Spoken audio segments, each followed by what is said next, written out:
Hey, badass business owners. So you've come up with a great idea that you know you can implement and create some great sales for your business, but you're not quite sure how to create a plan that's going to set you up for success. Well, that's what we're going to talk about in this video. All right, so you have a great idea. Maybe you want to do an add-on item to help increase your average ticket. Maybe you want to create a campaign that's going to bring in new customers into your business, or put together a referral program for your current customers so that way they want to refer your business more often. Or maybe you just realize that you want to stay engaged with your past clients and customers because they already know, like, and trust you. But the question becomes, where do you start? How do you find the time to work on this plan? How do you come up with the resources that you need to implement the plan that you have? And how on earth are you going to even pay for this great idea? Well, that's what we're going to talk about, because the first question you have to ask yourself is, what is the financial goal? What is it that you're trying to make out of these sales? A lot of times we have these great ideas, but we don't put a number to it. So the very first thing I want to make sure that you do with any great sales idea is that you come up with a financial goal. So for example, do you have a specific number of new customers that you want to add?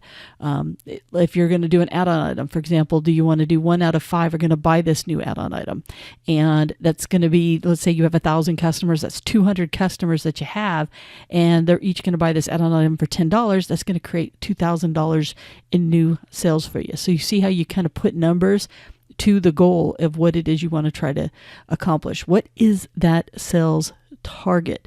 Another one might be you want to increase your sales by 20% or create an additional $10,000 in new sales.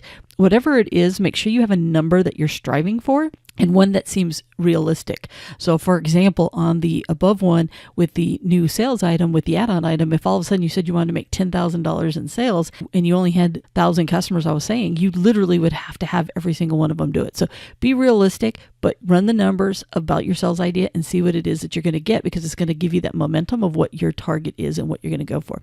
So now it comes down to, it's time to create the plan. So step one is you need to write down that sales goal that we just talked about. So we'll do a couple of examples here. So the first one we're going to work with is like an add-on item. And in this case, the add-on item is going to be a warranty.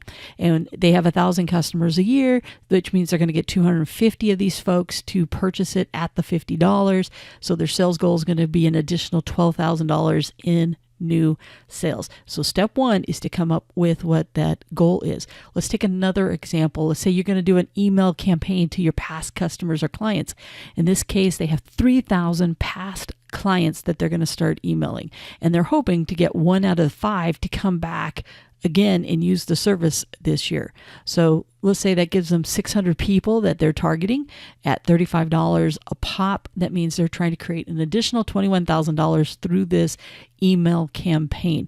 And by the way, in most cases, your email campaign is going to help you with not only them coming back, but also creating new additional clients, new customers coming into the business. So it can actually be a win-win. I'm really big on this particular one. We're going to use it as an example as we continue to go through. Step two is you need to determine the time commitment. One of the biggest things that derail people from executing their plan is not accounting for the time it's going to take to do it. So that's what we're going to do. So on our first one, we were going to do the add-on item. So you need to set aside 1 to 2 hours to create the sales pitch on how you're going to get people to use this new add-on item. So whether it's a product or whether it's a home warranty, you need to come up with, what is that going to look like? How are you going to do it? You need to set aside time to source the product. A warranty is easy because that's just, you're going to need more of the time when you go to do it. But actually, if you have to get a product that you're going to use as your add-on item, you need to set aside time for that. That shouldn't take super long because in most cases you already have access to it. If it is warranty work, you got to set aside that you're going to have 1 day afternoon set aside for any warranty work that you may have to do. With only 10% of people even using warranties, trust me, it's not going to be a lot of time. So at most, you're going to have anywhere between 2 and 25 hours just to set up the sucker. But I'm telling you, in most cases, it's going to be on the low end of that for a warranty or for any add-on product. It's just more of just make sure to get it going, you want to set aside that time. In most cases, like I said, it's very small. If you're going to do the email campaign, you need to write 12 emails, and they just rotate at one a month. That's all you do is send out. So it's just 12 of them. Say it takes 2 hours for you to write one up. Probably will take you less, but just in case, we're going to go on the high side, 2 hours. That means you got to set aside 24 hours of time to write these 12 emails. You need to set up the system, so in which case you need to set aside 6 to 12 hours. A lot of times you can import the email addresses and then really easily upload the emails themselves. So let's just say you give yourself 6 to 12 hours to do that. Once you go live, by the way, this one's great. It takes very little, if any, time, because all you're doing is keying in any new email addresses that you collect from your people. So the ongoing time commitment's very small, but up front, it is going to take about 30 to 40 hours to get this particular campaign up and running. And we're going to talk about that time again here in a minute. So step 3 is, when are you going to work on this plan? So you know your time and you know your goal. So when are you going to set up the time? So if you're going to do the add-on product, you're going to say, hey, this weekend I'm going to knock out that sales pitch. Really nice, simple. You just need a couple of hours. You can pick a day, knock that sucker out. And then you're going to set aside a day that you're going to go track down the source for that add-on item if you haven't already have it. So you just want to make sure you do that. And you're going to set aside a particular time on your schedule that you're going to do warranty work. So if anybody happens to use the warranty, like I said, only 10, I think it's like 10% statistically even call you on the warranty. So you just set aside Thursday afternoons, Friday afternoons, whatever, are going to be set aside to do the warranty work. And if you don't have any warranty work, you just continue business like normal, but you'd at least put it on the schedule. If you're going to do the email campaign, you're going to say, hey, the first hour of every Tuesday, Wednesday, or Thursday, I'm going to start working on writing these emails. This one's going to take a little bit more time. Odds are you're not going to find 30 to 40 hours in 1 week, but you need to commit that, hey, over the course of the next month, I'm going to set aside this Tuesday, Wednesday, Thursday morning for the first hour so that I can write these emails up and start getting this system put in place. You need to knock out those emails and write them up. So just short period of time, that way you can do them. And then obviously you need to set times to set up the email addresses into the system. So you need to be very specific as to when you're going to do this so that way you can stick to it.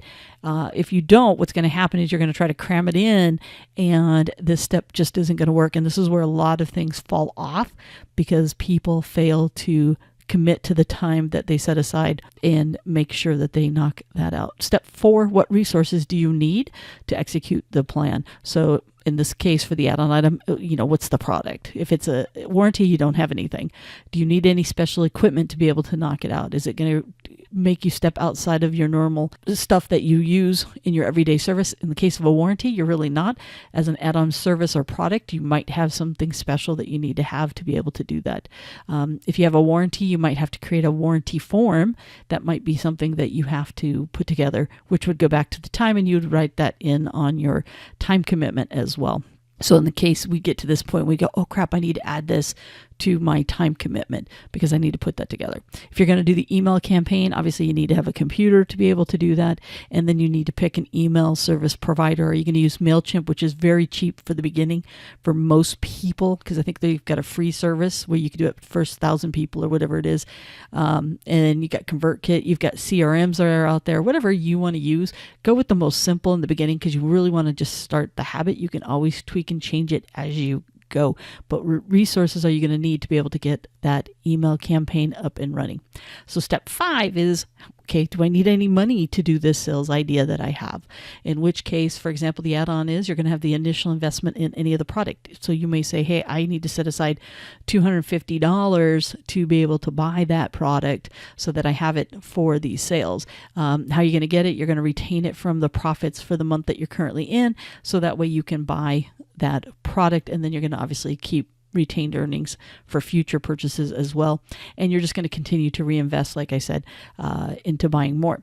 If you're doing the email campaign, do you have a computer? If you don't, you need to get one. Some cases, more than likely, you already have one, or you can use a family or friends. But you definitely have to have a computer to be able to do this particular one. Like I said, try to use those free plans to start with. You can always upgrade later. Most plans, depending upon how many people are in it, are going to run you between $25, $50 a month. But it only takes one person coming back to pay for itself. So it really just depends on your email size. And usually when you're getting into these big numbers, it's because you have like 2, 3, 4, 5,000 people inside of it. So most of you are going to start off much smaller than that. So it's not going to cost you anything. And you can use a lot of free plans. So step number 6 is also extremely important. You must execute the plan, because if you don't execute it, it's never going to get done. A plan is useless if it is never set in motion. And the plan starts back at step 1, because you've got to take the steps necessary to get there. If you keep wishing and dreaming and saying, hey, someday I'm going to put this sales plan in place, or I'm going to try this sales goal, if you don't put anything in motion, you're never going to make it happen. And you're going to look back going, oh, I wonder where I'd be today if I would have just done it. By the way, this is just one of the steps that are part of the 8 steps to $100,000 and profits, because step 3 is where you're brainstorming all kinds of ideas, and then you're going to narrow them down to the top 2 to 4 ideas you want to implement. And this one, step 4, is putting the plan together. And this is kind of a little bit of where you're going to get to. And if you want to learn more about that, there is a video on making more money in your business that kind of walks you through them really quickly, and you can watch that one. But right now it's your turn. I want you to pick a sales goal that you've had in mind that you want to do, and I want you to put your plan together and not forget that you want to think about the time that's necessary. What are the action items? What's the sales goal? Number 1 thing is you got to set a goal for yourself and how you're going to execute that plan. So walk yourself through those steps, put something in place. And by the way, if you like what you see, don't forget to hit the thumbs up, and don't forget to hit subscribe for even more videos. Now get out there and be the badass that I know you are.